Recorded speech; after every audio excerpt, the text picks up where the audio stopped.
स्वाहा नारायणाय स्वाहा गोविंदाय नमः। ओम सेन्योतनं मम स्वाधनं च उपासने त्वां पातुः। ओम भैरवकले दशायां मृतं यानस्वतं। ओम याजमहं त्र्यातनं यजमानस्य सर्वाद्यनान्यनतं दीपोऽहं दीपस्वदां त्याज्यामि। ओम दीपार्पणम् ओम ज्योतिप्रज्वालने नमः।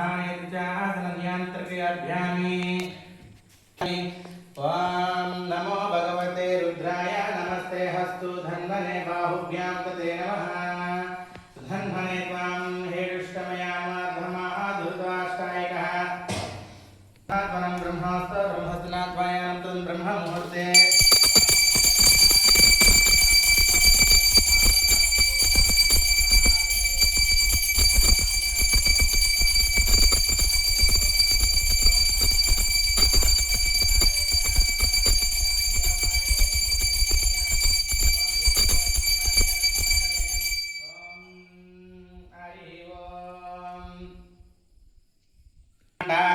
स्फुरतु ज्योतिः स्फटिकलिङ्गामौलाविलासां तुर्भन्नेधन्तु वान्तामृत्वेतं स्वक्लाकलपतयमेकस्यवधनां त्रमनीसानां रुद्रमावकान् जपन्यां ध्यायेदिप्सिद्धं सिद्धयेद्रुवावतं बिभ्रतिषिञ्चेच्चिवाचं ब्रह्मण्या व्याप्तदेह वसिताः हिमराक्षोद्वन्भाः समामात्वां भुजङ्गैः कण्ठे कालः कपद्धः कलितलससिकलातलाचञ्झत्कोण्डहस्तातलं रक्षारुद्रक्षमाणातनं सललितवजपुषातनं सासां भुक्त्वा स्मां भवा मूर्तिभेदः रुद्राधरस्तिरुद्रो मुकोटवस्यं प्रीता अग्निहोत्रात्मने त्वा अङ्गुष्टाभ्य नमः। वां धर्मपूर्णमानास्मात्मने तद्ध्यानेभ्यां नमः।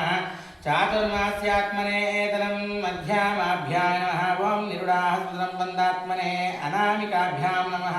ज्योतिष्ठात्मने ज्योतिष्ठोमात्मने आत्मकनिष्ठाभ्याय नमः। ओं सर्वकत्वात्मने करतलपुष्टाभ्याय नमः। ओं अग्निहोत्रात्मने हृदयाय नमः।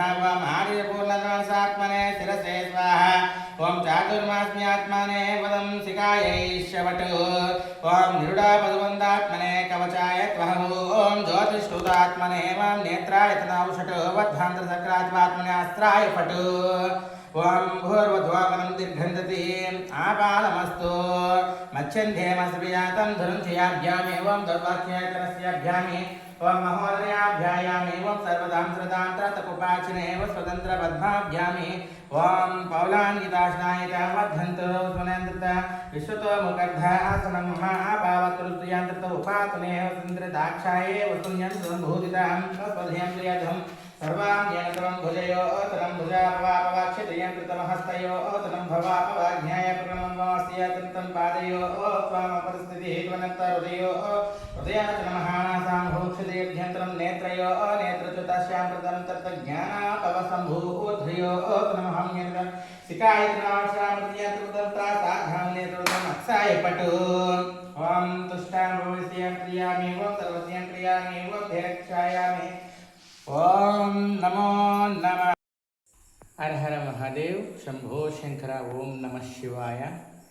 అనకాపల్లి జిల్లా సబ్బవరం మండలం బోధవలస గ్రామమునందు స్వయముగా ఆ పరమేశ్వరుని కాశీ శివలింగ ప్రతిష్టను గావించాను. నూతన నిర్మాణం జరిపించాను. అలాగే ఈరోజు ఇంకా మరెన్నో ఇక్కడ ప్రతిష్ఠించాలి అని ఒక సంకల్పం బాగా గట్టిగా పెట్టుకున్నాను. దృఢ సంకల్పాన్ని 12 జ్యోతిర్లింగాల్ని ఎక్కడా లేని విధంగా ఈ యొక్క పుణ్యక్షేత్రంలోనే దర్శించుకునేటట్లుగా ఏర్పాటు చేసి లింగ ప్రతిష్ఠలు కూడా చేశాను. కాబట్టి భక్త మహాశయులందరూ కూడాను తమరికి ఇటువంటి సమస్య ఉన్నప్పటికీ వాటన్నిటిని కూడా ఆ భగవంతుడిపై భారం వేసి ప్రతి నెల అమావాస్య పౌర్ణములకు కుంభాభిషేకం, రుద్రాభిషేకం, అర్చనలు, అభిషేకాలు అన్నీ జరపబడుతున్నాయి. హోమయాదులు కూడా జరపబడుతున్నాయి. అలాగే స్వామివారికి నిత్యము కూడాను ఉదయం అభిషేకములు, సాయంత్రం అర్చనలు, నామగోత్ర కార్యక్రమములు సకలములు కూడాను జరపబడుతున్నాయి. భక్తులు ఏవల మంది కూడాను మీ యొక్క సమస్యలను పరిష్కారం కొరకై ఆ భగవంతుడిని ప్రార్థిస్తూ ఈ యొక్క పూజలలో పాల్గొని వాటి నుండి విముక్తి పొందుకుని మీరు ఎల్లవేళలా ఆస్తి ఐశ్వర్యాలతో, ఆరోగ్యముతో, సుఖశాంతులతో, సరస్వతి కటాక్షాలతో, విద్యాబోధ్యులతో, వ్యాపారాలతో సదాకాలం చల్లగా ఉండాలని వ్యాపారస్తులను, విద్యావంతులను, ఉన్నతవేత్తలను, రాజకీయ పరులను, సమస్తము ప్రజలను కూడాను విజ్ఞప్తి చేస్తూ సెలవు తీసుకుంటున్నాను. ఓం నమః శివాయ. హర హర మహాదేవ్.